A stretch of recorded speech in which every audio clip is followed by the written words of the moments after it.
Hello friends, welcome back to my YouTube channel. So ನಾನು ಇವತ್ತು ನಿಮಗೆ ಬ್ಲೌಸ್ದು ಫ್ರಂಟ್ ಡಾಟ್ ಹೇಗೆ ಮಾರ್ಕ್ ಮಾಡೋದು. ಸೊ ಆಲ್ರೆಡಿ ನಾನು ಫ್ರಂಟ್ ಡೀಪು ಹಾಗೆಯೇ ಹಾರ್ಮಲು ಮತ್ತು ಬೆಲ್ಟ್ ಪಟ್ಟಿನೂ ಕೂಡ ಮಾರ್ಕ್ ಮಾಡಿ ಇಟ್ಕೊಂಡಿದ್ದೀನಿ. ಸೊ ಇದಕ್ಕೆ ನೀವು ಯಾವುದೇ ಒಂದು ಅಳತೆ ಬ್ಲೌಸ್ನ ಕೊಡ್ತು ಅಂತಂದರೆ ಬಿಗಿನರ್ಸು, ನಾನು ಹೇಳ್ಕೊಡ್ತಾ ಇರೋದು ಬಿಗಿನರ್ಸ್ಗೆ ಹೇಳ್ಕೊಡ್ತಾ ಇದ್ದೀನಿ. ಸೊ ಬಿಗಿನರ್ಸು ಹೇಗೆ ಅದನ್ನು ಕರೆಕ್ಟಾಗಿ ನೀವು ಅಳತೆನ ಮಾರ್ಕ್ ಮಾಡ್ಕೋಬೇಕು. ಡಾಟ್ ಪಾಯಿಂಟ್ನ ಮಾರ್ಕ್ ಮಾಡೋದು ಸುಮಾರು ಜನಕ್ಕೆ ಕನ್ಫ್ಯೂಸ್ ಇರುತ್ತೆ, ಹೇಗೆ ಮಾರ್ಕ್ ಮಾಡ್ಕೊಳ್ಳೋದು, ಹಾಗೆಯೇ ಕಪ್ಸ್ ಜಾಸ್ತಿ ಇದ್ದರೆ ಏನು ಮಾಡಬೇಕು, ಕಪ್ಸ್ ಕಡಿಮೆ ಇದ್ದರೆ ಏನು ಮಾಡಬೇಕು ಅನ್ನೋದು ಸುಮಾರಷ್ಟು ಡೌಟಸ್ ಇರುತ್ತೆ. ಅದಕ್ಕೋಸ್ಕರ ಏನು ಮಾಡ್ತಾಯಿದ್ದೀನಿ, ಇವತ್ತು ನಿಮಗೆ ಈಸಿ ಮೆಥಡ್ನಲ್ಲಿ ತೋರಿಸ್ಕೊಡ್ತೀನಿ. ಸೊ ನಾನು ತೋರಿಸ್ಕೊಡೋ ಅಂಥ ಟ್ರಿಕ್ನ ನೀವು ಕೂಡ ಯೂಸ್ ಮಾಡ್ಕೊಳ್ಳಿ.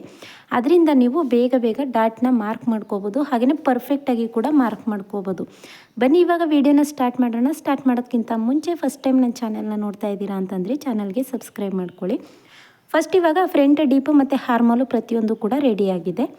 ಫಸ್ಟು ಮೊದಲನೇದು ಡಾಟ್ ಬಂದು ಇಲ್ಲಿಗೆ ಬರಬೇಕು. ಮೊದಲನೇ ಡಾಟ್ ಇಲ್ಲಿಗಲ್ವಾ. ಸೊ ಅದಕ್ಕೆ ಏನು ಮಾಡಿ ಅಂತಂದರೆ ಈ ರೀತಿ ಅಳತೆ ಬ್ಲೌಸ್ನ ತಗೊಳ್ಳಿ. ಅಳತೆ ಬ್ಲೌಸ್ನ ತಗೊಂಡು ನೋಡಿ, ಉಕ್ಸ್ಪಟ್ಟಿ ಕಡೆ ಮೊದಲನೇ ಡಾಟ್ ಬಂದಿದೆ. ಸೊ ಇದು ಮೊದಲನೇ ಡಾಟ್ ಎಲ್ಲಿಗಿದೆ ಅಲ್ಲಿಗೆ ಈ ರೀತಿ ಫೋಲ್ಡಿಂಗ್ ಮಾಡ್ಕೊಳ್ಳಿ. ನೋಡಿ ಹೀಗೆ ಮೊದಲನೇ ಡಾಟ್ ಇರೋ ತನಕ ನಾನು ನಿಧಾನಕ್ಕೆ ತೋರಿಸ್ತಾ ಇದ್ದೀನಿ. ಹಾಗಂದ್ಬಿಟ್ಟು ಅಯ್ಯೋ ಇಷ್ಟೊಂದೆಲ್ಲ ಟೈಮ್ ತಗೊಳುತ್ತೆ ಅಂತೆಲ್ಲ ನೀವು ತಿಳ್ಕೊಳ್ಳೋದಕ್ಕೆ ಹೋಗಬೇಡಿ. ಯಾಕಂತಂದರೆ ನಿಮಗೆ ಕನ್ಫ್ಯೂಸ್ ಆಗುತ್ತೆ ಅಂತ ಅಂದ್ಬಿಟ್ಟು ನಾನು ಸ್ವಲ್ಪ ನಿಧಾನಕ್ಕೆ ಹೇಳ್ಕೊಡ್ತಾ ಇದ್ದೀನಿ, ಓಕೆನಾ. ಸೊ ಮೊದಲನೇ ಡಾಟ್ ಬಂದು ಈ ಡಾಟ್ ಅಲ್ವಾ, ಇದನ್ನೇನು ಮಾಡಿ ಈ ರೀತಿ ಫೋಲ್ಡಿಂಗ್ ಮಾಡ್ಕೊಳ್ಳಿ. ಫೋಲ್ಡಿಂಗ್ ಮಾಡಿಕೊಂಡು ಇಲ್ಲಿ ಇಟ್ಕೊಳ್ಳಿ. ಇಲ್ಲಿ ಏನು ಮಾಡಬೇಕು ನೀವು, ಒಂದು ಚೇಂಜಸ್ ಅಂತಂದರೆ ಉಕ್ಸ್ಪಟ್ಟಿ ಮತ್ತು ಕಾಜಾಪಟ್ಟಿಗೆ 1/2 ಇಂಚು ಬಿಟ್ಟು, ನೀವು ಇದೇ ಅಳತೆ ಅಂತಲ್ಲ ಯಾವುದೇ ಒಂದು ಅಳತೆನ ತಗೊಂಡ್ರು ಉಕ್ಸ್ಪಟ್ಟಿ ಮತ್ತು ಕಾಜಾಪಟ್ಟಿಗೆ 1/2 ಇಂಚು ಬಿಟ್ಟೇ ಮಾರ್ಕ್ ಮಾಡ್ಕೊಳ್ಳಿ, ಓಕೆನಾ. ಸೊ ಇಲ್ಲಿಂದ ಈ ರೀತಿ ಇಟ್ಕೊಂಡು ಈ ಡಾಟ್ಸ್ ಎಲ್ಲಿವರೆಗೂ ಇದೆ ಅಲ್ಲಿವರೆಗೂ ಕೂಡ ಒಂದು ಮಾರ್ಕ್ ಮಾಡ್ಕೊಳ್ಳಿ. ಈ ಮೊದಲನೇ ಡಾಟು ಇದ್ರ 2 ಮಧ್ಯಕ್ಕೆ ಬರಬೇಕು. ನೋಡಿ ಹೀಗೆ. ಸೊ ಗೊತ್ತಾಯ್ತಲ್ವಾ. ಈ ಕಡೆ ಒಂದು ಸ್ವಲ್ಪ 1/4 ಇಂಚಷ್ಟು, ಈ ಕಡೆ ಒಂದು 1/4 ಇಂಚಷ್ಟು ಈ ರೀತಿ ಹಿಡಿದ್ರೆ ನಿಮಗೆ ಮೊದಲನೇ ಡಾಟು ರೆಡಿ ಆಗುತ್ತೆ. ಸೊ ಮೊದಲನೇ ಡಾಟ್ ಗೊತ್ತಾಯ್ತಲ್ವಾ.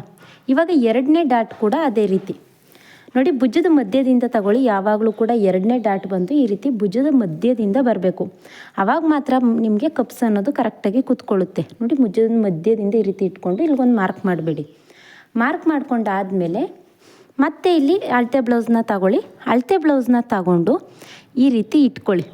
ಸೊ ನೋಡಿ ಇಲ್ಲಿಂದ 1/2 ಇಂಚು ಇಲ್ಲಿ ಒಳಗಡೆ ಹೋಗಿರುತ್ತೆ. ಸೊ ಅದನ್ನು ಸೇರಿಸೇನೆ ಇಟ್ಕೋಬೇಕಾಗುತ್ತೆ. ಯಾಕಂತಂದರೆ ನಿಮಗೆ ಬೆಲ್ಟ್ ಪಟ್ಟಿ ಅಟ್ಯಾಚ್ ಮಾಡಿದಾಗ 1/2 ಇಂಚು ಹೋಗುತ್ತೆ ಅಲ್ವಾ, ಆವಾಗ ನಿಮಗೆ ಗೊತ್ತಾಗುತ್ತೆ. ಸೊ ಭುಜದ ಮಧ್ಯದಿಂದ ತಗೊಳ್ಳಿ. ಭುಜದ ಮಧ್ಯದಿಂದ ತಗೊಂಡು 1/2 ಇಂಚನ್ನ ಈ ರೀತಿ ಎಲ್ಲಿಗೆ ಮಾರ್ಕ್ ಮಾಡ್ಕೊಂಡಿರ್ತೀವಿ ಹಾಗೆಯೇ ಡಾಟ್ ಬಂದು ಎಲ್ಲಿಗೆ ಬಂದಿರುತ್ತೆ ಅಲ್ಲಿಗೆ ಈ ರೀತಿ ಇಟ್ಕೊಳ್ಳಿ. ಸೊ ಇದ್ರದ್ದು ಅಗಲ ಎಷ್ಟು ಇಡಬೇಕು ಅಂತಂದರೆ ಇಲ್ಲೇ ಫೋಲ್ಡಿಂಗ್ ಇರುತ್ತೆ ನೋಡಿ, ಇಲ್ಲಿ ಸ್ವಲ್ಪ ಫೋಲ್ಡ್ ಮಾಡಿರ್ತಾರೆ ಸ್ಟಿಚ್ ಮಾಡುವಾಗ. ಈ ರೀತಿ ಫೋಲ್ಡ್ನ ಓಪನ್ ಮಾಡ್ಕೊಂಡು ನೋಡಿ, ಇದು ಬಂದು ನೋಡಿ ಒಂದು 1/2 ಇಂಚ್ ಇದೆ. ಇಲ್ಲಿ ಜಾಸ್ತಿ ಇತ್ತು ಅಂತಂದರೆ ಕಪ್ಸ್ ಅವ್ರಿಗೆ ಜಾಸ್ತಿ ಇದೆ ಅಂತ. ಇಲ್ಲಿ 1 ಇಂಚ್ ಇತ್ತು ಅಂತಂದರೆ ನೀವು ಕೂಡ 1 ಇಂಚ್ ಇಟ್ಕೊಳ್ಳಿ. ಇಲ್ಲಿ 1/2 ಇಂಚ್ ಇದೆ ಅಲ್ವಾ. ಸೊ ಹಂಗಾಗಿ ನೀವೇನು ಮಾಡಿ ಈ ರೀತಿ ಸ್ಟ್ರೈಟ್ ಲೈನ್ ಹೇಳ್ಕೊಂಡು ಈ ಕಡೆ 1/2 ಇಂಚು ಹಾಗೆಯೇ ಈ ಕಡೆ 1/2 ಇಂಚು ಇಟ್ಕೊಳ್ಳಿ. ಸಿಂಪಲಾಗಿ ಇದು ನಾರ್ಮಲ್ ಚೆಸ್ಟ್ ಇದ್ದರೆ ಈ ರೀತಿ ಇದೆ, ಅದಕ್ಕೋಸ್ಕರ ನೀವು ಕೂಡ ಅದೇ ರೀತಿ ಇಟ್ಕೋಬೇಕು.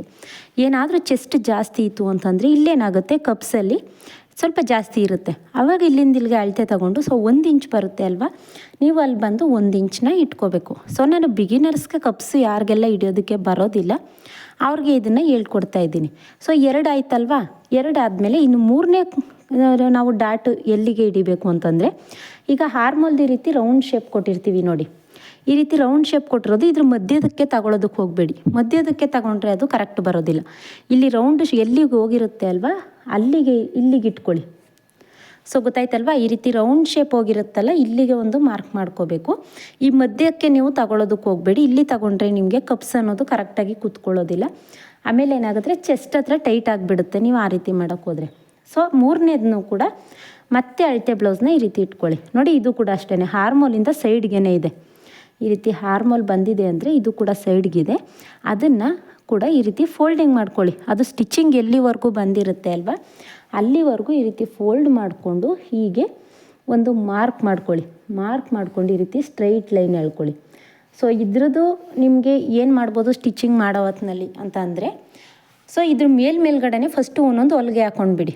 ಒಂದೊಂದು ಹೊಲಿಗೆ ಹಾಕೊಂಡ್ಮೇಲೆ ಈ ರೀತಿ ಫೋಲ್ಡಿಂಗ್ನ ಈಸಿಯಾಗಿ ಮಾಡ್ಕೋಬೋದು. ನಾನು ಅದನ್ನು ಸ್ಟಿಚಿಂಗ್ ಮಾಡುವಾಗ ಬೇಕಾದರೆ ತೋರಿಸ್ಕೊಡ್ತೀನಿ.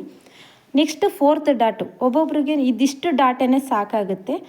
ಸೊ 4th ಡಾಟು ಏನಕ್ಕೆ ಬೇಕು ಅಂತಂದರೆ, ಬ್ಯಾಕ್ ಪಾರ್ಟ್ಗಿಂತ ಫ್ರಂಟ್ ಪಾರ್ಟು ನಾವು ಸೈಡ್ ಫಿಟ್ಟಿಂಗ್ ಮಾಡ್ತಾ ಇರ್ತೀವಿ ಅಲ್ವಾ, ಅವಾಗೇನಾದರೂ ಫ್ರಂಟ್ ಪಾರ್ಟ್ ಏನಾದರೂ ಜಾಸ್ತಿ ಆಯಿತು, ಬ್ಯಾಕ್ ಪಾರ್ಟ್ಗಿಂತ ಫ್ರಂಟ್ ಪಾರ್ಟು ಉದ್ದ ಆಯಿತು ಅಂತಂದಾಗ ನೀವು 4th ಡಾಟು ಬೇಕೇ ಆಗುತ್ತೆ. ಈಗ ಎಲ್ರಿಗೂ ನಾರ್ಮಲಾಗಿ 4th ಡಾಟ್ ಬ್ಲೌಸ್ ಅನ್ನೋದು ತಲೆಯಲ್ಲಿ ಕೂತ್ಬಿಟ್ಟಿದೆ. ಸೊ ಅದಕ್ಕೋಸ್ಕರ 4th ಡಾಟ್ನು ಕೂಡ ತೋರಿಸ್ಕೊಡ್ತೀನಿ. 4th ಡಾಟ್ ಬಂದು ಇದ್ರ 2 ಹಾರ್ಮೋಲ್ದು ಮತ್ತು ನಾವು ಇದು ಲೈನ್ ಹಾಕಿರ್ತೀವಿ ಅಲ್ವಾ ಬೆಲ್ಟ್ ಪಟ್ಟಿದು, ಅದ್ರ ಮಧ್ಯಕ್ಕೆ ಬರಬೇಕು 4th ಡಾಟು. ಸೊ 4th ಡಾಟ್ನು ಕೂಡ ಅಳತೆ ಬ್ಲೌಸ್ನ ಇಟ್ಕೊಳ್ಳಿ, ಕರೆಕ್ಟ್ ಅಳತೆ ಮೆಜರ್ಮೆಂಟ್ ಇರೋದನ್ನು ತಗೊಳ್ಳಿ. ಸೊ ಸೈಡ್ ಫಿಟ್ಟಿಂಗ್ನು ಸೇರಿಸಿ ತಗೋಬೇಕು ನೀವು 4th ಡಾಟ್ಗೆ, ಯಾಕಂತಂದರೆ ಇಲ್ಲೇ ನಿಮಗೆ ಸೈಡ್ ಫಿಟ್ಟಿಂಗ್ ಕೂಡ ಬರುತ್ತೆ ಅಲ್ವಾ. ಸೊ ಅದಕ್ಕೋಸ್ಕರ ಸೈಡ್ ಫಿಟ್ಟಿಂಗದು ಸೇರಿಸಿ ಈ ರೀತಿ ಇಲ್ಲಿಗೊಂದು ಮಾರ್ಕ್ ಮಾಡ್ಕೊಳ್ಳಿ. ಸೊ ಮಾರ್ಕ್ ಮಾಡಿಕೊಂಡು ಈ ರೀತಿ ಸ್ಟ್ರೈಟ್ ಲೈನ್ ಹಾಕ್ಕೊಳ್ಳಿ. ನೋಡಿ ಇಷ್ಟೇ. ಸೊ ಇದಿಷ್ಟು ಡಾಟ್ ಆಯ್ತಲ್ವ, ಇದೇನಪ್ಪ ಈ ರೀತಿ ಡಾಟ್ ಬಂದಿದೆ ಅಂತ ನೀವು ತಿಳ್ಕೊಬೋದು. ಒಬ್ಬೊಬ್ಬರಿಗೆ ಚೆಸ್ಟ್ ಅನ್ನೋದು ಇವಾಗಿದು 36 ಸೈಜ್ ಆದರೂ ಕೂಡ ಚೆಸ್ಟ್ ಕಡಿಮೆ ಇರುತ್ತೆ. ಆ ಥರದವ್ರಿಗೆ ಈ ರೀತಿ ನಮ್ಗೆ ಟೈಟಾಗಿ ಹಿಡ್ದಾಗ ಏನಾಗುತ್ತೆ, ಕರೆಕ್ಟಾಗಿ ಕೂತ್ಕೊಳ್ಳುತ್ತೆ. ಸೊ ಒಬ್ಬೊಬ್ಬರಿಗೆ ಚೆಸ್ಟ್ ಜಾಸ್ತಿ ಇರುತ್ತೆ. ಚೆಸ್ಟ್ ಜಾಸ್ತಿ ಇರೋರಿಗೆ ಸೊ ಏನು ಚೇಂಜಸ್ ಮಾಡ್ಬೋದು ನೀವು ಅಂತಂದರೆ, ಇಲ್ಲಿ ಬಂದು ನೀವು ಒಂದು ಚೇಂಜಸ್ನ ಮಾಡ್ಬೋದು. ಇವಾಗ ನೀವು ಇಲ್ಲಿ ಅರ್ಧ ಇಂಚು ಮತ್ತು ಅರ್ಧ ಇಂಚನ್ನ ಹಾಕಿದ್ದೀರಾ ಅಲ್ವಾ. ಸೊ ಚೆಸ್ಟ್ ಜಾಸ್ತಿ ಇರೋರಿಗೆ ಏನು ಮಾಡಬೇಕು, ಇಲ್ಲಿ ಬಂದು ನಿಮಗೆ 1 ಇಂಚು ಈ ಕಡೆ ಸೈಡ್ 1 ಇಂಚು, ಹಾಗೆಯೇ ಈ ಕಡೆ ಸೈಡ್ 1 ಇಂಚು, 1 ಇಂಚ್ ಇಟ್ಟರೆ ಏನಾಗುತ್ತೆ, ಕಪ್ಸ್ ಅನ್ನೋದು ಇಲ್ಲಿ ಜಾಸ್ತಿ ಬರುತ್ತೆ, ಆವಾಗ ನಿಮಗೆ ಕರೆಕ್ಟಾಗಿ ಆಗುತ್ತೆ. ಸೊ ಇನ್ನೊಂದು ಚೇಂಜಸ್ ಏನು ಮಾಡ್ಬೋದು, ನೀವು ಇನ್ನೂ ಕಪ್ಸು ಸ್ವಲ್ಪ ಮುಂದೆ ಇದರ ಥರ ಬರಬೇಕು, ಕಪ್ಸ್ ಹಾಕಿರೋ ರೀತಿಯೇ ಬರಬೇಕು ಅಂತಂದರೆ ಇದನ್ನು ಇನ್ನೊಂದು ಸ್ವಲ್ಪ ಜಾಸ್ತಿ ತಗೊಳ್ಳಿ, ಇದನ್ನು ಕಡಿಮೆ ಮಾಡಿ.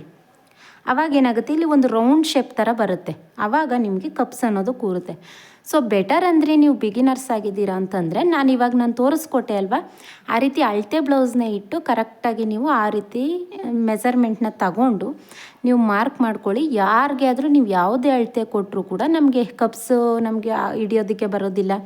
ಸೊ ಯಾವ ರೀತಿ ಡಾಟ್ನ ಮಾರ್ಕ್ ಮಾಡ್ಕೋಬೇಕು ಅಂತ ಅಂದ್ಬಿಟ್ಟು ಕನ್ಫ್ಯೂಸ್ ಇರುತ್ತೆ ಅಲ್ವಾ, ಅದೆಲ್ಲ ಕನ್ಫ್ಯೂಸ್ ಕೂಡ ಕ್ಲಿಯರ್ ಆಗುತ್ತೆ. ಸೊ ನಾನು ಹೇಳ್ಕೊಟ್ಟಿದ್ದು ನಿಮಗೆ ಅರ್ಥ ಆಯ್ತಲ್ವಾ. ನಾನು ಇದರಲ್ಲಿ ಏನೂ ಡೌಟ್ಸ್ ಇಲ್ಲ ಅಂತ ಅನ್ಕೋತೀನಿ. ಸೊ ಅದನ್ನು ನಾನು ನೆಕ್ಸ್ಟ್ ವೀಡಿಯೋಗಳಲ್ಲಿ ತೋರಿಸ್ಕೊಡ್ತೀನಿ, ಹೇಗೆ 2 ಲೈನಿಂಗ್ನ ಇಟ್ಟಾಗ ಇಲ್ಲಿ ಒಂದೊಂದು ಹೊಲಿಗೆನ ಹಾಕ್ಕೊಂಡು ಹೇಗೆ ಡಾಟ್ನ ಮಾರ್ಕ್ ಮಾಡಿಕೊಂಡು ನಾವು ಸ್ಟಿಚಿಂಗ್ ಮಾಡಬೇಕು ಅಂತ ಅಂದ್ಬಿಟ್ಟು ನೆಕ್ಸ್ಟ್ ವೀಡಿಯೋಗಳಲ್ಲಿ ಹೇಳ್ಕೊಡ್ತಾ ಹೋಗ್ತೀನಿ. ಸೊ ಇದಿಷ್ಟು ನಿಮಗೆ ಅರ್ಥ ಆಯ್ತಲ್ವ. ಇದಾದಮೇಲೆ ನಾನು ಇನ್ನೊಂದು ಪಾಯಿಂಟ್ನ ಹೇಳಬೇಕು.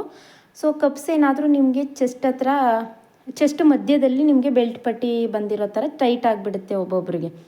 ಅದು ಏನಕ್ಕೆ ಆ ರೀತಿ ಆಗುತ್ತೆ ಅಂತಂದರೆ, ಬೆಲ್ಟ್ ಪಟ್ಟಿ ಯಾವಾಗಲೂ ಕೂಡ ನಮ್ಮ ಅಪ್ಪರ್ ಚೆಸ್ಟ್ ಮತ್ತು ಮಿಡಲ್ ಚೆಸ್ಟಿಂದ ಪೂರ್ತಿಯಾಗಿ ಚೆಸ್ಟ್ಗೆ ಬ್ಲೌಸ್ ಕೂತ್ಕೋಬೇಕು, ಅದರಿಂದ ಕೆಳಗಡೆ ಬೆಲ್ಟ್ ಪಟ್ಟಿ ಕೂತ್ಕೋಬೇಕು.